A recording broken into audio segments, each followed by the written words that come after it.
Vamos, dile. Casa de Oración Santa Fe te invita a sus reuniones. Miércoles 8 p.m., domingos 8 a.m. y 11:30 a.m. Estamos ubicados en Plaza Santa Fe, Boulevard República de Honduras 104, Interior 9, Hacienda Santa Fe, Tlajomulco de Zúñiga, Jalisco. Casa de Oración Santa Fe, un lugar para adorar.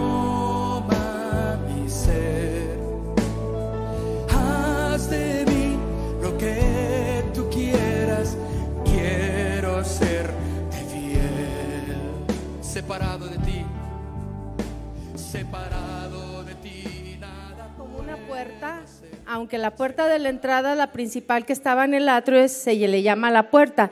Las otras dos se le llama pues el velo, ¿sí? Pero bueno, yo lo voy a poner como 3 entradas, ¿sí?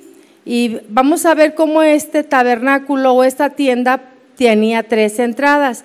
La primera, la del atrio, sí, que es la primera puerta que le llamamos el camino. Esa es la primera puerta, no está ninguna imagen. Que es la puerta del atrio y que es la primera puerta que nosotros entramos para conocer al Señor, porque Jesús es el camino, ¿verdad? Vamos a ver la segunda puerta que estaba en el lugar santo, es el velo, ahí lo vamos a ver. ¿Sí? La segunda puerta, después de que vimos la fuente de bronce, lo ubican, ¿verdad? Y el lugar, la puerta número 3 o el velo 3 que está ahí mismo en el lugar santísimo. Entonces nos vamos a enfocar ahorita en la segunda entrada, que es este velo del lugar santo. Entonces, todas estas puertas o estas partes son tipo de Cristo, ¿sí? Y se puede aplicar el mismo versículo para todas cuando dice Juan 14:6, yo soy el camino, la verdad y la vida. Entonces vamos a ver la puerta de la verdad.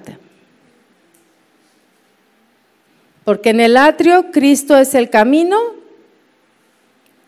en el lugar santo, que es lo que vamos a ver, Cristo es la verdad, y en el lugar santísimo, Cristo es la vida.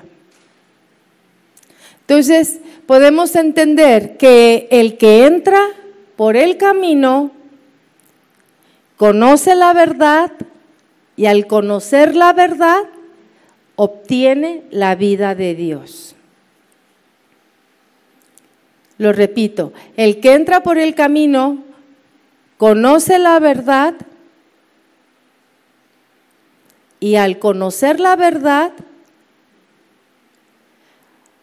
obtiene la vida. Entonces, aquí podemos ver que la puerta del lugar santo es el camino a la verdad. Estos velos que dividían del atrio, ¿sí? El atrio es todo el patio que está por dentro, donde estaba el altar de bronce y la fuente de bronce, todo eso le llamamos atrio, ¿sí? Fue hecha de los mismos materiales. ¿Se recuerdan que vimos lo que significaba cada velo? Y lo vimos representado con los libros, los evangelios, los 4 evangelios y los colores que pertenecían a cada una, y cómo cada uno hablaba de cómo es Jesucristo, ¿sí?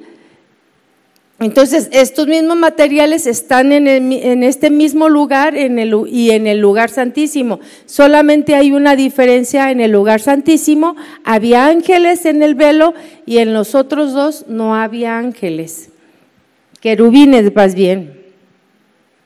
Pero eran los mismos tonos que tenían las demás puertas, que es azul, púrpura, carmesí y lino torcido. Son los mismos colores del velo.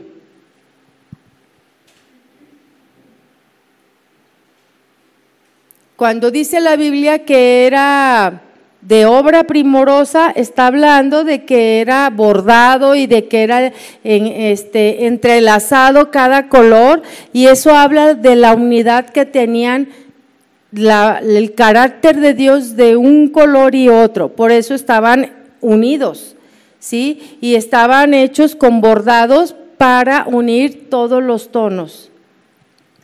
No era que era un color azul, sino que estaban entrelazados entre sí, ¿sí? Entonces, vamos a ver que esta morada estaba por el frente, tenía 5 pilares. La puerta de la entrada, ¿cuántos pilares tenía? 4. Y esta entrada tiene 5 pilares. Estos pilares también son de madera de acacia, que representan la humanidad de Cristo incorruptible.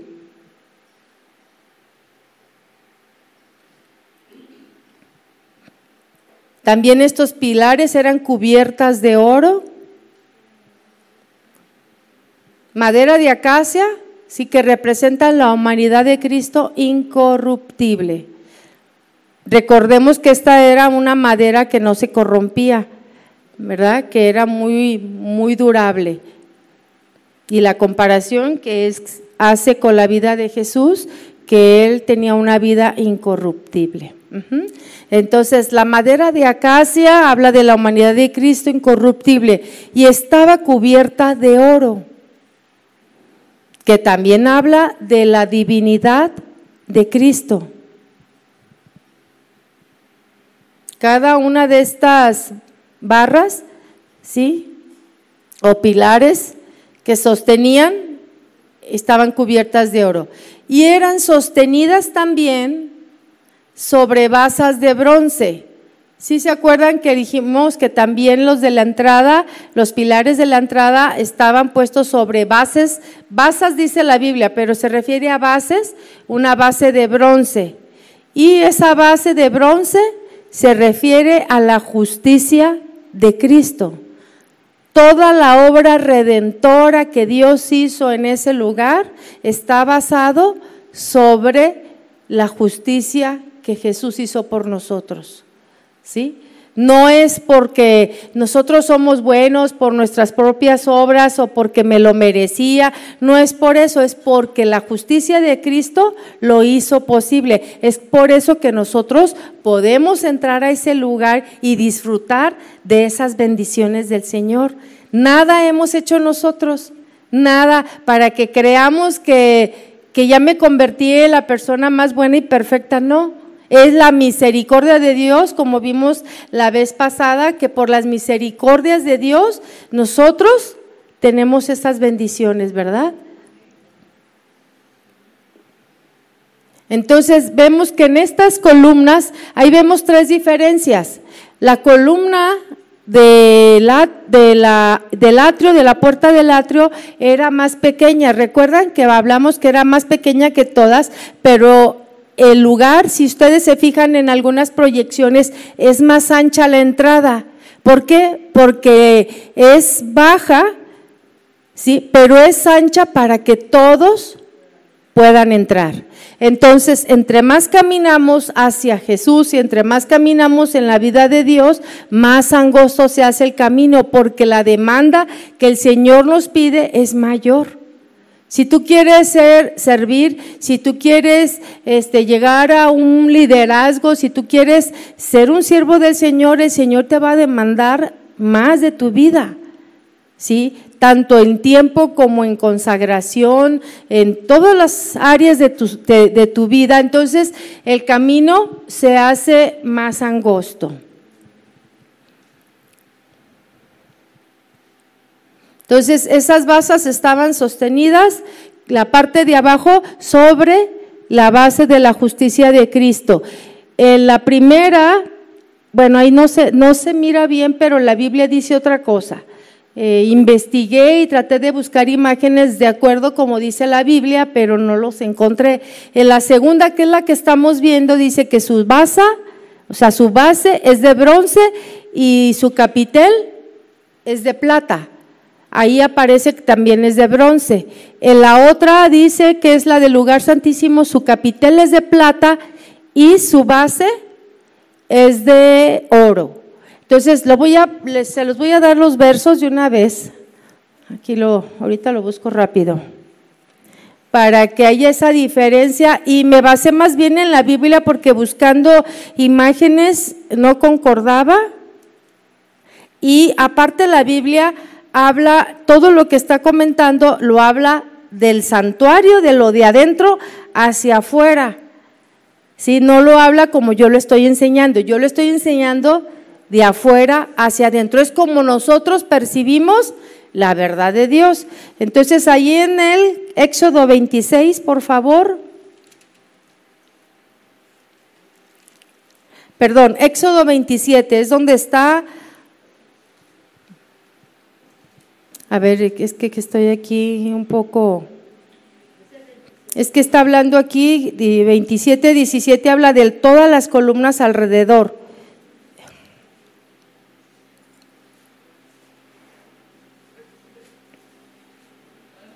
26:37, por favor, a ver, creo que estamos hablando de esta segunda parte.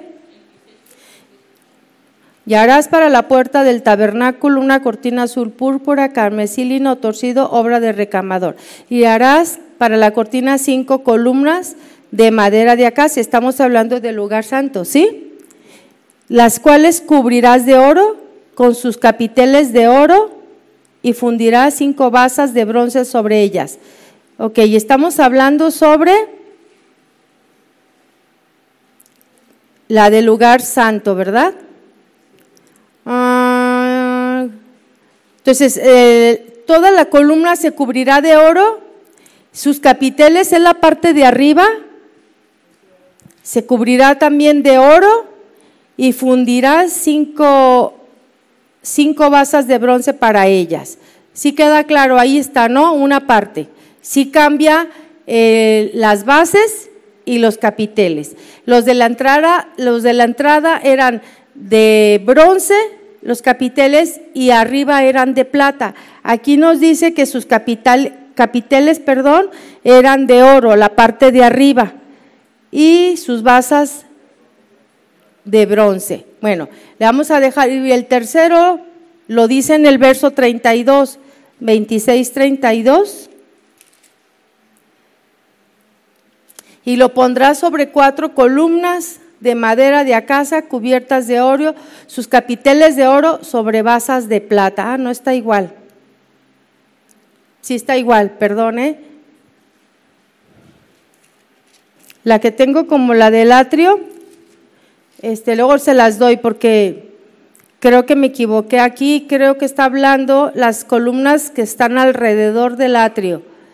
Pero creo que estoy en lo cierto, que está abajo de bases de bronce y arriba de plata, ¿verdad? Bueno, entonces ahí colgaban estos velos, ¿sí? Como en la entrada del atrio también. Estas cortinas nos hablan de la gran pared divisoria que había de separación entre Dios y el hombre. Todas estas velos de colores nos hacían ver que nadie podía entrar, solamente aquellos que eran designados para entrar al lugar santo. Como resultado del pecado, entonces no todos podían entrar, ¿sí? No había acceso a su presencia hasta que el pecado hubiera sido tratado. ¿Dónde iba a ser tratado? ¿En dónde? ¿En dónde? No les escucho, porque me dicen y no les entiendo. En la fuente de bronce iba a ser tratado el pecado, ¿sí? Para poder entrar al lugar santo. Entonces, el camino en aquel tiempo aún no se había manifestado para que el hombre se acercara a Dios, ¿sí? Este camino se abrió cuando Jesús murió en la cruz. El sacerdote antiguamente entraba como un ritual, una procesión que se hacía, pero el camino, ahora podemos entrar, está abierto para todos, pero con ciertas cláusulas y condiciones para todo aquel que quiera entender las cosas de Dios, porque dice que todos los misterios de Dios están reservadas para sus hijos, pero a sus hijos que cumplen con ciertos requisitos, ¿sí? Por eso nos encontramos muchas veces con muchos cristianos que solamente se quedan viviendo en los atrios y no han disfrutado de las maravillas y las glorias que Dios ha preparado para cada uno de nosotros, porque conlleva entrega, conlleva morir, conlleva someterse a la voluntad de Dios. Entonces, muchas veces por eso conocemos cristianos que viven una vida, pues, ahí la llevan. Sí, conocieron al Señor, aceptaron al Señor, creen en el Señor, escuchan una enseñanza, pero van sobreviviendo.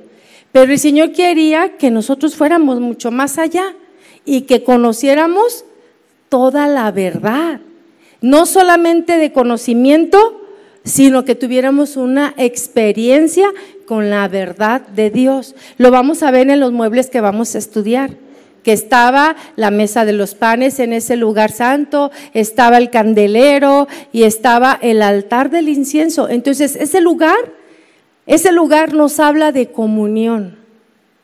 Y no se puede tener comunión con Dios si no arreglamos afuera de ese lugar nuestra vida, ¿verdad? Entonces hay gente que de repente ha tenido ese tiempo con Dios, pero tú limitas lo que Dios quiere hacer en tu vida.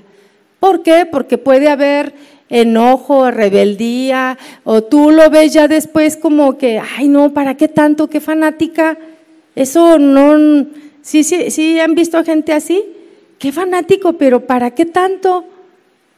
Sí, pues no es fanatismo, es conocer la verdad de Dios y vivir la verdad de Dios, experimentar esa verdad.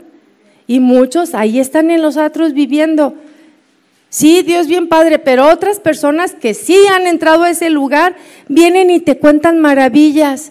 Cuando estaba orando el Señor, yo sentí la presencia de Dios y la palabra se levantó así como si fuera un rema para mí. Dios me habló claramente, oí que Dios me lo dijo y fue tan certero, porque cuando yo hice tal cual como Dios me dijo, empecé a ver que era la voluntad de Dios que así fuera. ¿Por qué? Porque estás experimentando la vida de Dios.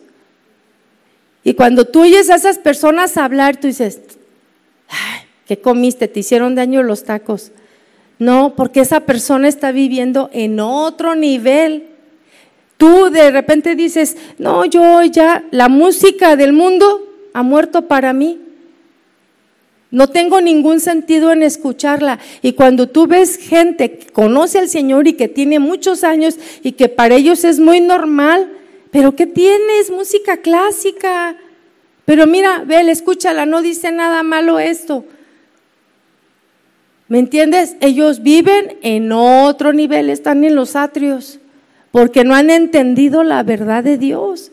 ¿Pero qué tiene que vaya a un concierto? ¿Qué tiene que vaya a un baile? O sea, mire, hay muchas situaciones que se presentan en nuestro caminar cristiano y uno tiene que tener convicción, y esas convicciones se dan en conocer la verdad de Dios. Cuando tú estás ahí, el Espíritu Santo claramente te dice, nadie más te lo dice, de cómo ese pantalón te queda súper apretado, y el Espíritu Santo te dice, no te lo pongas. Tú eres una sierva del Señor, tú eres un hijo de Dios, tú eres un hombre que ha sido escogido y llamado, y te sientes mal traer ciertas prendas, ¿sí o no? ¿O nomás yo? No, sí nos sentimos mal, ¿no? A mí nadie me dijo, quítate esto y ponte esto, nadie me lo dijo. Fue el Espíritu Santo que me hizo sentirme incómoda. Y Él ve nuestras motivaciones y lo que está muy dentro de nosotros, ¿sí? Aunque alguien nos diga, ay, pero te ves súper bonita y que no sé qué, bonita para quién, ¿verdad? Todas esas cosas el Señor te habla en ese lugar de la intimidad. Es ahí donde viene una convicción. Por eso hay gente que dice, pero si oro, pues estás orando de una manera equivocada. porque la Biblia dice que a lo mejor pedimos, pero no pedimos bien, ¿verdad? O solamente tú estás diciendo que oras, pero realmente estás haciendo lo que tú quieres. En verdad, no hagas algo que Dios no te ha dicho que hagas. Miren, hasta en carros, hasta en situaciones así más simples, nosotros le hemos tenido que consultar a Dios: Señor, ¿qué hacemos? Está esta oferta, se ve así de bien, pero ¿tú qué dices? Y Dios nos ha librado de cosas que digo: ay, gracias que dijimos que no, porque luego sabemos que cosas suceden y nosotros nos dejamos llevar por emociones. Nos dejamos llevar porque lo que sienten nuestro corazón y por lo que ven nuestros ojos, pero Dios nos dice otra cosa. Entonces, ese lugar es un lugar hermoso, precioso, donde la verdad de Dios es revelada a nuestras vidas.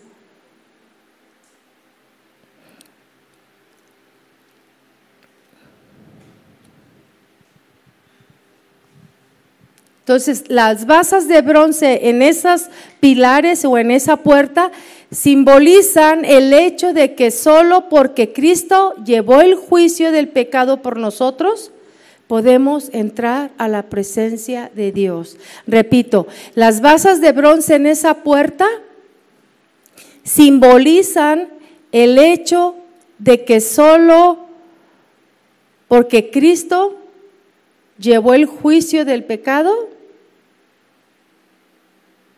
por nosotros, podemos entrar a la presencia de Dios. Ese juicio de pecado en la fuente de bronce, ¿sí? De nuestro caminar diario, de nuestro conducirnos cada día en esa fuente de bronce. Entonces, esto nos muestra que después de la salvación hay un camino de santificación, como lo habíamos visto, ¿sí? En las clases anteriores, un camino de santificación y comunión con Dios. Este lugar santo, a esto se refiere, a un lugar también de santificación y de comunión con Dios, lo vamos a ver más adelante. Entonces, el acceso a este lugar es más restringido, indicando que pocos avanzan a un nivel más profundo con Dios. ¿Por qué hombres y mujeres debieron dar la vida de tal manera, no importándoles que fueran mártires? Porque ellos habían tenido un encuentro con Dios y lo que Dios les había dicho había sido muy claro para ellos. Si Dios los mandó a cierto lugar y fueron ellos perseguidos y mártires por compartir el evangelio y no importaba, ellos se dejaron pues morir, ¿no? O matar por causa de eso, porque hubo una palabra a ellos que los conmocionó para obedecer y esas palabras retumbaban en sus corazones. Entonces, esas palabras, ¿dónde las encontramos? En el lugar de la intimidad, ¿verdad? Entonces, donde tú avanzas, en la puerta, entonces, de la santificación, en la puerta de la verdad.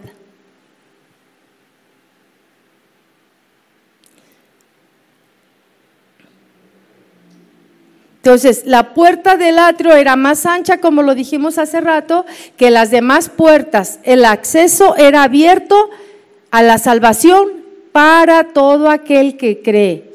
La del lugar santo, que vamos a ver, que estamos viendo, era angosta en comparación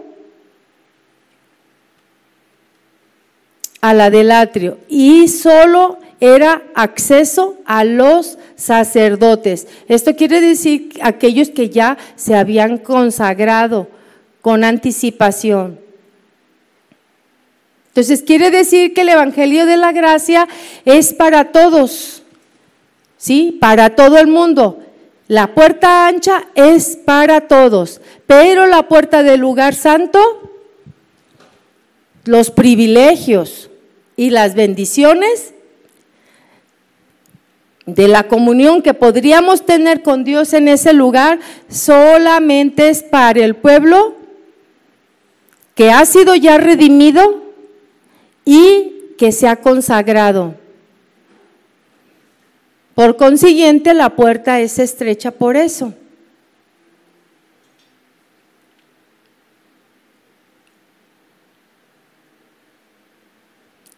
Vamos a ver algunas verdades de esas columnas. En el Antiguo Testamento, como las columnas de la entrada del atrio representaban los 4 evangelios, estas columnas o pilares representan en el Antiguo Testamento, hablamos de 5 que dijimos que significaba. Gracia, ¿verdad? Número de la gracia. Entonces, en el Antiguo Testamento, este número 5 habla de los libros de la ley que Dios ha dado a Moisés. La ley es el Pentateuco, los 5 libros, ¿sí? También podemos ver en Isaías 9:6 que Isaías recibe una revelación cuando está en el templo, ¿sí? Y recibe una revelación del glorioso nombre de Cristo.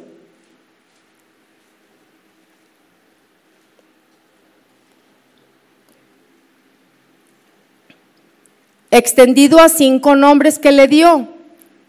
Le dijo que Dios sería admirable, consejero, Dios fuerte, Padre eterno, príncipe de paz. Isaías 9:6, para que lo anoten. Pero también estos pilares nos habla de los 5 escritores de las epístolas.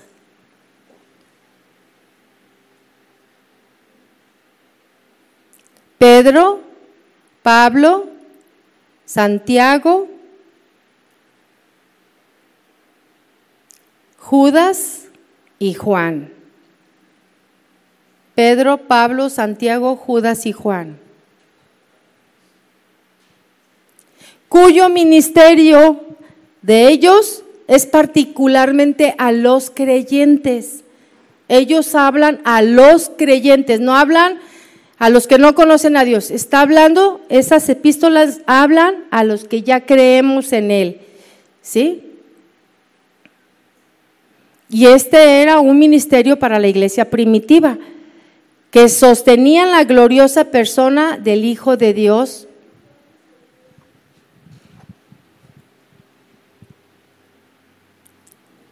Si ellos sostenían la gloriosa persona del Hijo de Dios y la revelación de la verdad. Entonces, en estos 5 libros está hablando a los creyentes, a la iglesia, ¿sí? La verdad, la revelación de la verdad. También estos 5 pilares nos enseña otra lección concerniente a los 5 ministerios que Dios estableció para la iglesia. Efesios 4, 9, 16. Estoy tratando de ser pausada. ¿Sí estoy pausada o voy rápido? Es que ya me regañaron. Ya me regañaron que voy muy rápido. Más o menos dicen allá. Bueno, le voy bajando. Es que siento como que me estoy tardando muchos. Bueno, lo voy a hacer más lento. Efesios 4, del 9 al 16. ¿Sí? Y dice Efesios, ¿y eso de que subió, qué es? Sino que también había descendido primero a las partes más bajas de la tierra. El que descendió es el mismo que también subió por encima de todos los cielos para llenarlo todo. Y él mismo constituyó a unos apóstoles, a otros profetas, a otros evangelistas y a otros pastores y maestros, a fin de perfeccionar a los santos para la obra del ministerio, para la edificación del cuerpo de Cristo. ¿Quiénes eran los que deberían de cumplir con este ministerio? Los santos, que se han apartado para servir a Dios. ¿Sí? Dice ahí que son 5, ¿verdad? Ministerios: pastores, maestros, evangelistas, apóstoles y profetas. Entonces, pero dice la Biblia, apóstoles y profetas son el fundamento. Nosotros somos edificados sobre las enseñanzas de los apóstoles y de los profetas. Y ahorita vamos a ver por qué.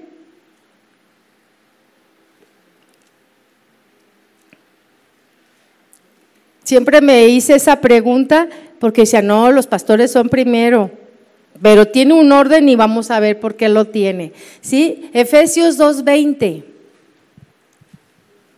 No se me duerman, tómense un chicle o una pastilla o un dulce, ¿sí? Un trago de café, se lo pueden traer. Entonces, Efesios 2:20 dice, edificados sobre el fundamento de los apóstoles y profetas, siendo la principal piedra del ángulo Jesucristo mismo. ¿Qué significa esta edificación?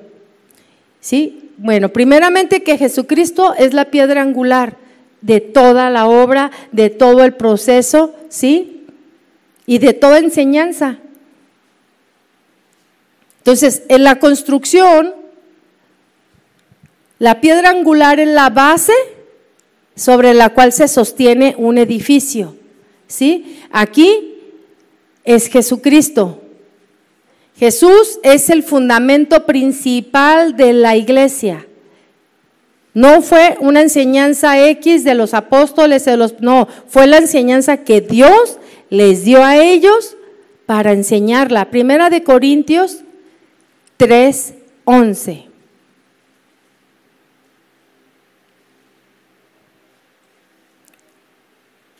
El fundamento ya está y es el que Jesús puso. Y dice aquí, porque nadie puede poner otro fundamento que el que está puesto, el cual es Jesucristo. Entonces, número 2, los apóstoles y profetas establecieron el fundamento. Establecer no quiere decir que era de ellos mismos, establecer es que van y lo imparten en algún lugar, pero era el fundamento, ¿sí?, de Jesús. Miren, con toda esta enseñanza del tabernáculo, nosotros estamos viendo doctrina que es la que nosotros creemos, ¿sí? Y dice, los apóstoles entonces y los profetas establecieron este fundamento. Punto número 1, los apóstoles fueron enviados por Cristo para establecer la doctrina. Los apóstoles fueron enviados por Cristo para establecer la doctrina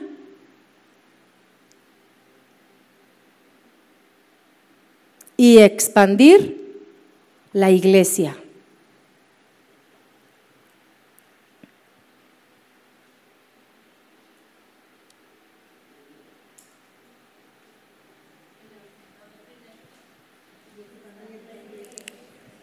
Y expandir la iglesia.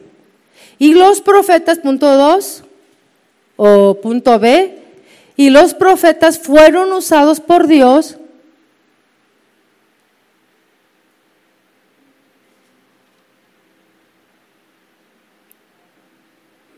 para revelar, los profetas fueron usados por Dios para revelar su voluntad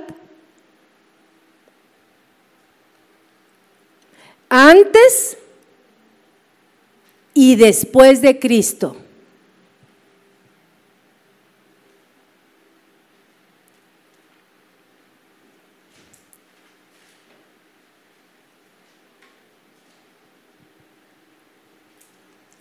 Punto C, juntos, tanto apóstoles como profetas, transmitieron la palabra de Dios y la dirección para la iglesia.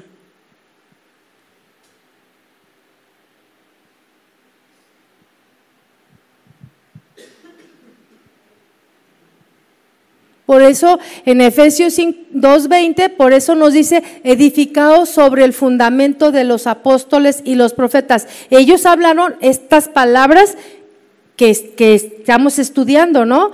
Todos los libros estos de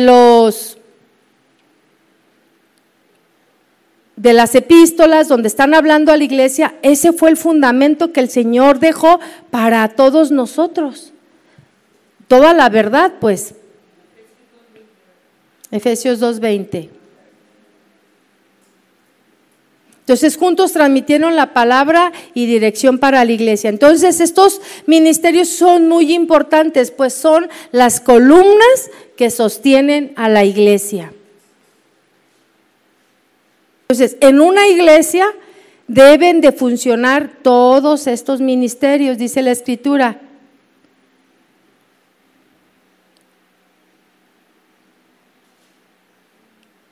Dice la Escritura que los apóstoles y los profetas son el fundamento y que nosotros somos edificados sobre las enseñanzas impartidas.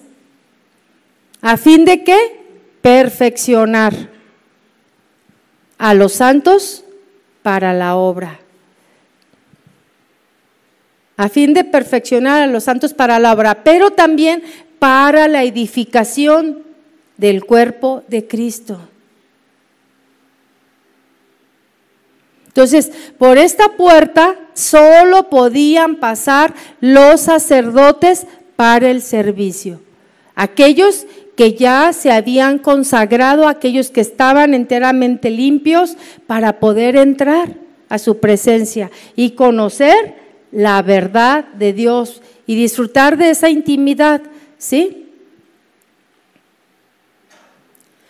Veamos cómo una mano representa los ministerios, esto para que no se nos olvide. El apóstol se suele representar como el dedo pulgar.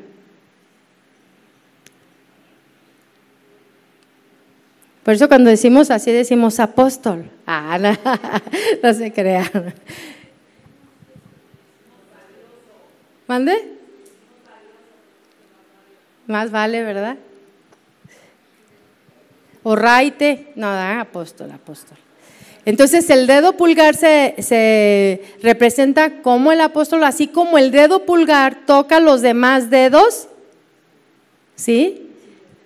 Figura de cada ministerio, ya no se les va a olvidar así.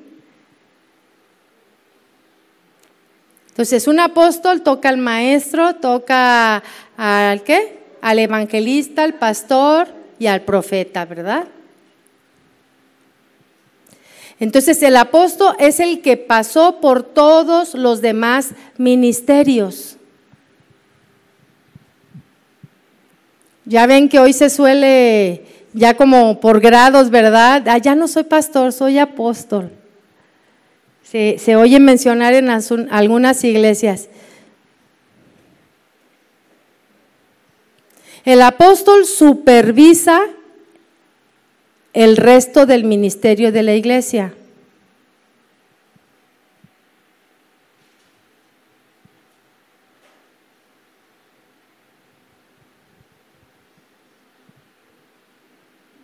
Los apóstoles también son enviados por Dios,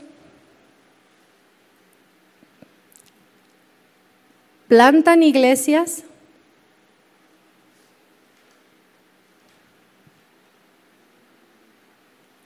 y establecen doctrina bíblica.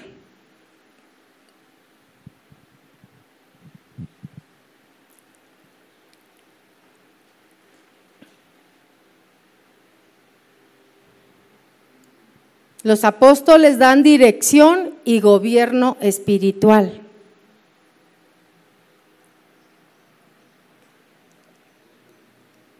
Esos fueron los apóstoles que el Señor preparó y fueron enviados, ¿verdad?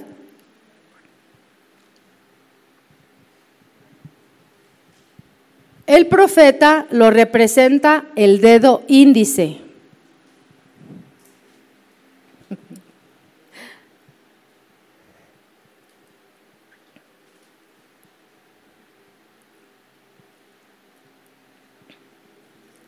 sirve para indicar.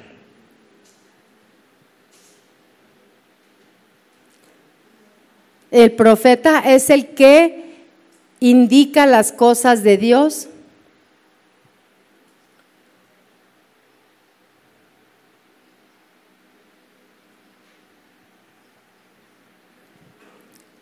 Para el pueblo, para que no se desenfrene.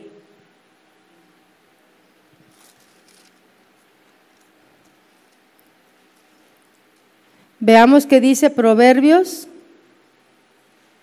29, 18.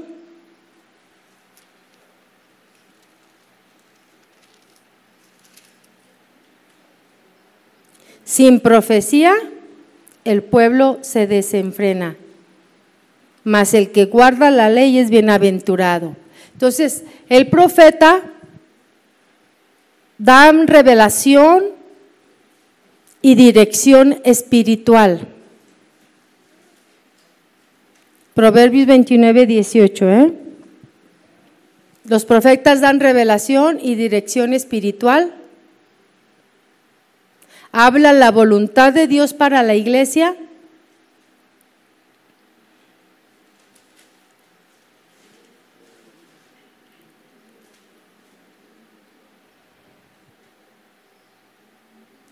Confirman y exhortan.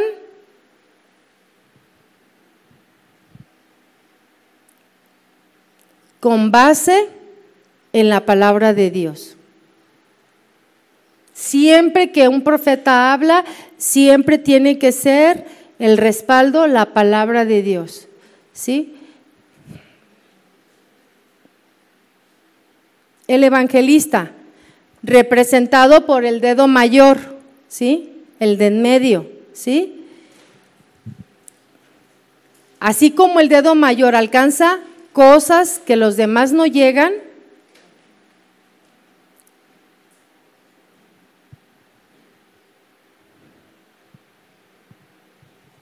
así como el dedo mayor alcanza cosas que los demás no llegan, el evangelista alcanza personas para Cristo.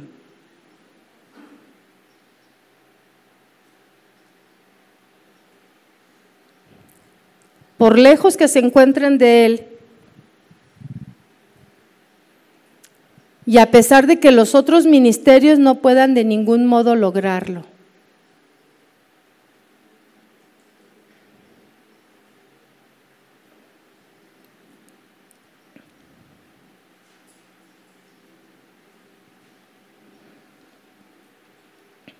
Entonces, el pilar de en medio de estos 5 pilares del lugar santo representa al evangelista que es universal. Porque el evangelista habla de la expansión del reino. Porque lleva el evangelio a nuevos lugares.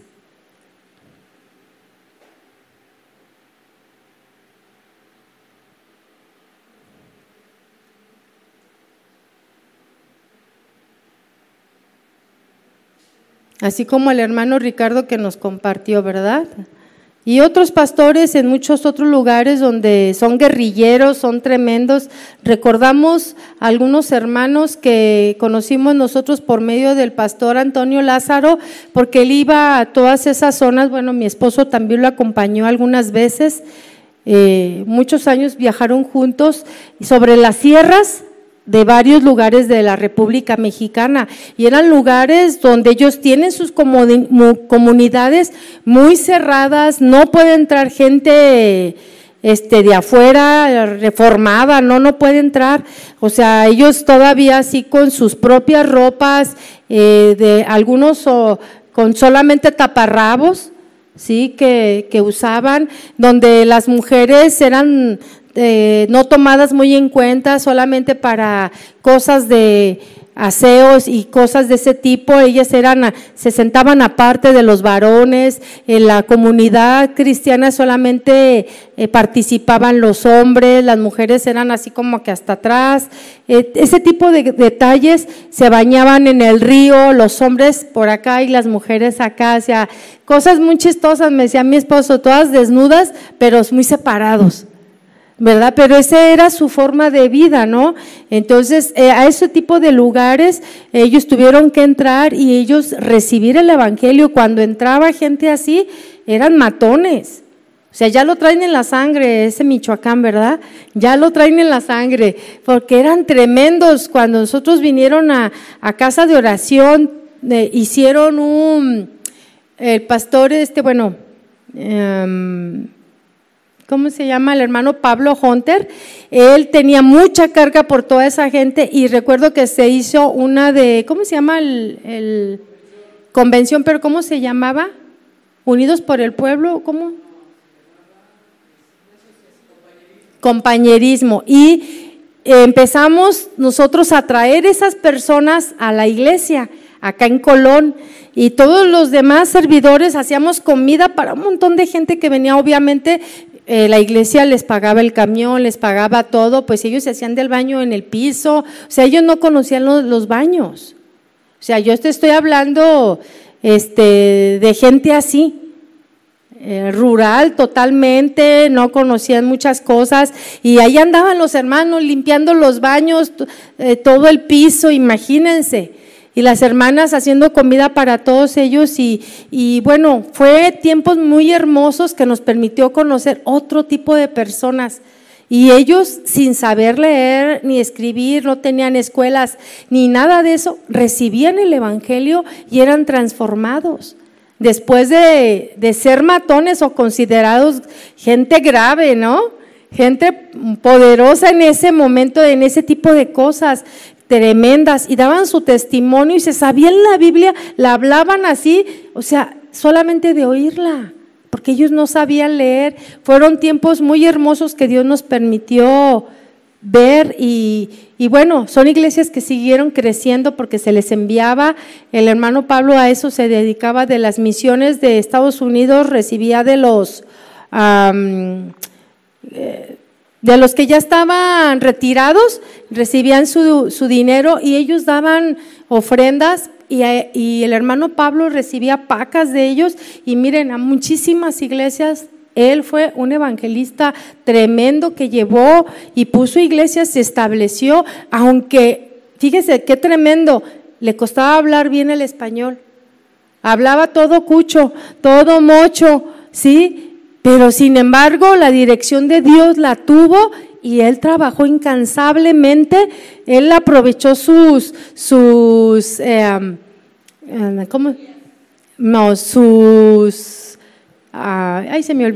influencias, sus influencias las movía para ayudar a esa gente. Se metía al hospital civil y parecía que él era el dueño y el encargado, o sea, ni permiso pedía, y como que él se pasaba así con toda la libertad del mundo, que de verdad era un hombre de Dios al ver todas las cosas que Dios hacía a través de su vida y que no lo cuestionaban.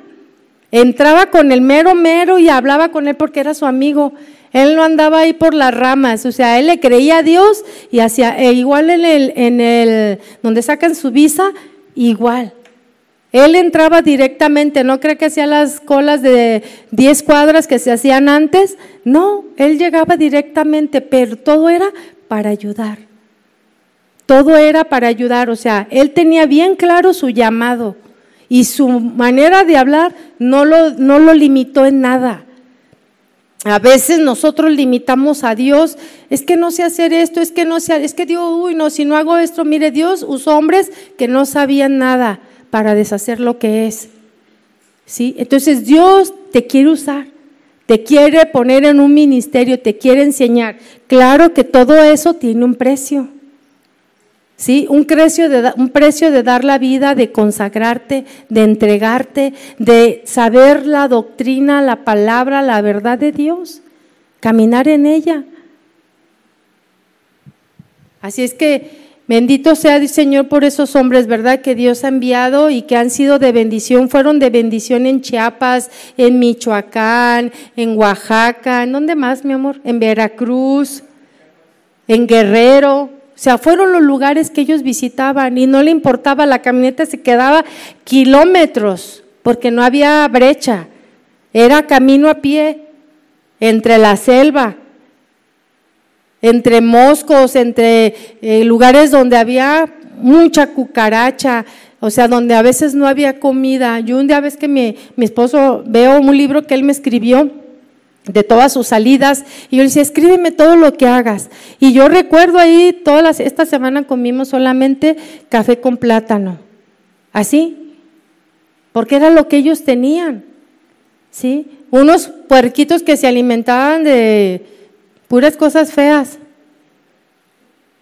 sí, o sea, cosas tremendas que vivieron, pero esa es llevar el evangelio a lugares donde Dios te dice. Y a veces aquí bien cómodos con el aire acondicionado y nosotros sufriendo, ¿verdad? Porque le estamos compartiendo de Cristo. Bueno, entonces vamos a ver qué representa el pastor. Entonces el pastor queda representado por el dedo gentil, que es el dedo anular, ¿sí? Entonces, ese dedo anular está ligado al pacto de fidelidad. Es el dedo donde nos ponen el anillo, ¿verdad? Cuando nos casamos. Queda ligado al pacto de fidelidad y compromiso con el pueblo de Dios.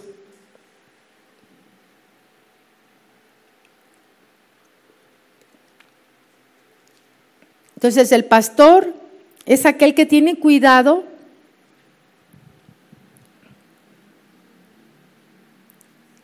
y tiene guía del rebaño.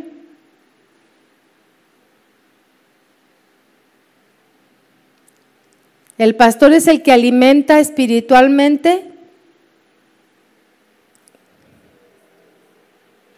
y protege a la iglesia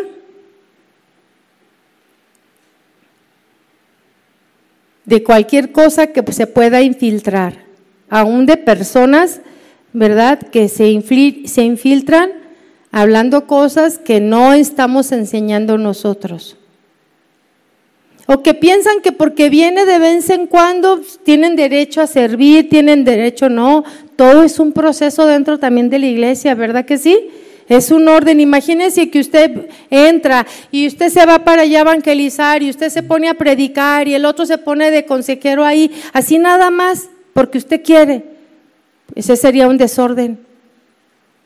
No estamos hablando del orden que Dios estableció y porque es el Señor el que los va a levantar. Un pastor se fija quién de sus ovejas está creciendo, qué de sus ovejas están dando testimonio, cuál de sus ovejas están llenas del Espíritu Santo, cuál de sus ovejas camina en obediencia. Un pastor tiene cuidado de todo eso, ¿sí? Entonces, cuando convoca a alguien es porque vio las cualidades que Dios ve. Y la Biblia habla de todas las cualidades de un obispo. Usted quiere ser un obispo, váyase, refléjese ahí, vea si esas cualidades son parte de usted. Y ore y pídale a Dios y verá que el Señor le va a dar el lugar que usted, por el cual usted está orando. Pero necesitamos preparar. Yo quiero predicar y a fuerza quiere predicar, pero usted no sabe ni la Biblia, usted no estudia. Entonces, obviamente, ese no es el lugar, ¿verdad? Pasa mucho cuando están el instituto bíblico, toda la gente que entra ahí entra casi con la meta de que un día voy a predicar y que yo voy a ser pastor. No sabemos para qué Dios lo destinó a usted. Pregúntele. A usted cuando platica con las personas le es muy fácil llevarlas a Cristo y darles convencimiento de su pecado. Ese es un don que Dios le pone a los evangelistas. No todos lo tienen. O sea, todos podemos hablar de Cristo porque es una comisión que nos dio a todos, ¿verdad? Pero hay gente bien especial, bien específica, que no sé por qué tienen como unas estrategias en su vida que Dios les da y cuando menos piensas ya te rodeó. Ya no tuviste para dónde hacerte y sí quiero recibir al Señor, ¿verdad? Entonces vamos a ver el maestro por último. Este maestro, el ministerio es representado por el dedo meñique. Es el más pequeñito de todos. Es un dedo que llega donde no llegan otros ministerios. Entra profundo a lugares donde es casi imposible acceder.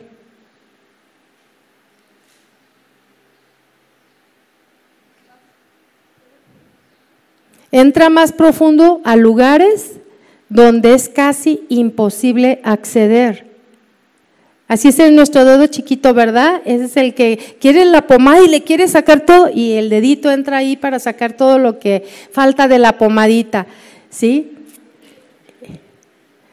Entonces, bueno, está hablando metafóricamente. ¿Por qué? Porque el maestro escudriña y te lleva a ver cosas que tú normalmente no puedes ver así a la luz de la palabra. Lo que lees es lo que lees, pero el maestro es el que te lleva más profundo, ¿sí? Enseña la sana doctrina y explica las escrituras.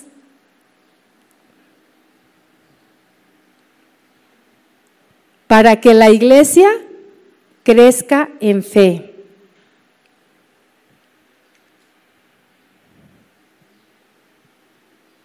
Entonces, estos dedos forman la mano del cuerpo de Cristo que Dios usa para el mundo. Entonces, la iglesia no se edifica. Estos dedos forman la mano del cuerpo de Cristo que Dios usa en el mundo para los que quedaron atrasados. La iglesia no se edifica en ideas humanas.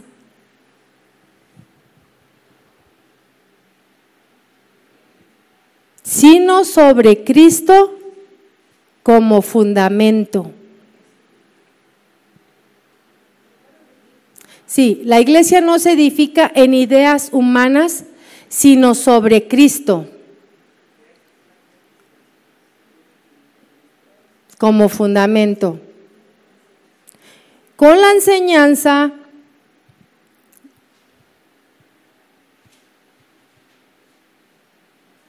de los apóstoles y los profetas que establecieron la doctrina.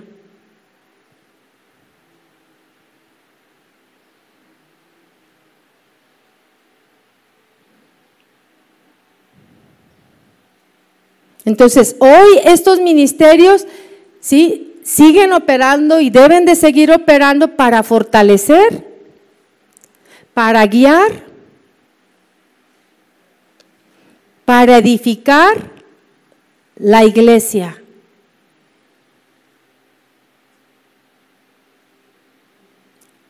Siguen operando para fortalecer, para guiar y edificar la iglesia en santidad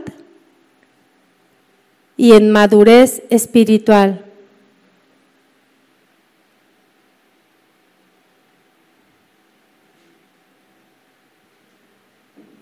Como nos dice Efesios 4, del 4 al 16.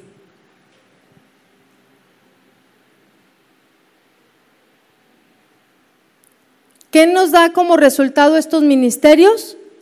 La madurez. Nos da como resultado también establecernos en la fe.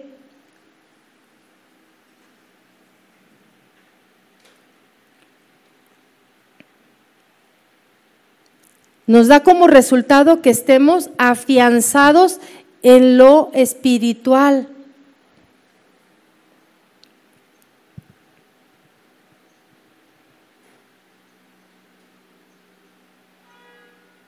Establecernos en el amor, en el crecimiento en Cristo.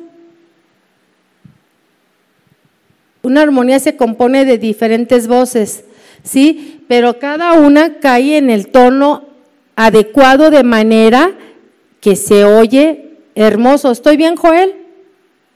¿Sí? O sea, cada uno canta que la primera, que la segunda, que la tercera, que la reversa y todo eso, pero caen de manera que se oye tan hermoso. ¿Ha escuchado esos coros preciosos que tienen un montón de armonías?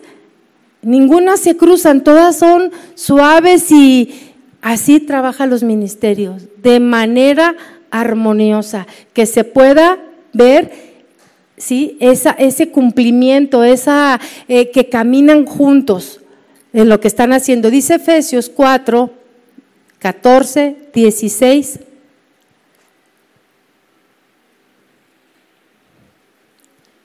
Que debemos madurar y que ya no debemos de ser como niños. Dice, para que ya no seamos niños fluctuantes, llevados por doquiera de todo viento de doctrina. ¿Cómo hay esto, verdad? Esta doctrina te enseña que así, esta doctrina te enseña que el Espíritu Santo de esta forma, que si tú no te revuelcas, tú no tienes el Espíritu Santo, que si tú no haces ciertas cosas, tú no tienes la presencia de Dios. O sea, falsas doctrinas, no según la Escritura. Dice, llevados por doquiera de todo viento de doctrina, por estratagema de hombres, que para engañar emplean con astucia las artimañas del error, sino que siguiendo la verdad en amor. ¿Siguiendo qué? La verdad de Dios. Por eso tiene que ser bien entendida, bien clara y bien establecida, ¿verdad? En amor, crezcamos en todo aquel que es la cabeza, esto es Cristo, de quien todo el cuerpo, bien concertado y unido entre sí, por todas las coyunturas que se ayudan mutuamente según la actividad propia de cada miembro, recibe su crecimiento para ir edificándose en amor. Claro, ¿verdad? Claro, para ir creciendo. Bueno, aquí le vamos a dejar. Luego vamos a ver de qué se refiere estas artimañas. Sí, a muchos, fíjense, llegan las artimañas y tú no te das cuenta. Las personas que están a tu lado te dicen, no, mira, pero ten cuidado esto, yo puedo ver esto. No, nada de eso. Y cuando menos pasa, ahí estás con el amigo equivocado y caíste en su trampa. Pero otra persona lo ve, tú no lo puedes ver.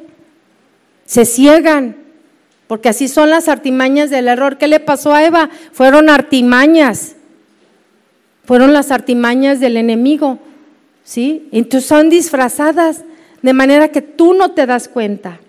Pero bueno, vamos a ver para la otra clase. La próxima semana no hay clases, tenemos la reunión de mujeres. Sí, aquí las esperamos a todas. Vamos a darle gracias a Dios, ¿no? Padre, te damos gracias. Gracias, Señor, por la verdad de tu palabra que nos enseña a verte más, a amarte más, Señor, y a querer más de ti, Señor. Gracias porque nuestro compromiso es contigo, Señor, y en la iglesia donde tú nos has establecido, Señor. Gracias por esa palabra que nos lleva a entender tus principios, a llevarnos cada vez a mojarnos más en esas aguas, a sumergirnos más, Señor, en esas aguas donde viene tu bendición, Padre. Gracias porque este principio es para todo aquel que quiere entregar su vida, para todo aquel que quiere consagrarse.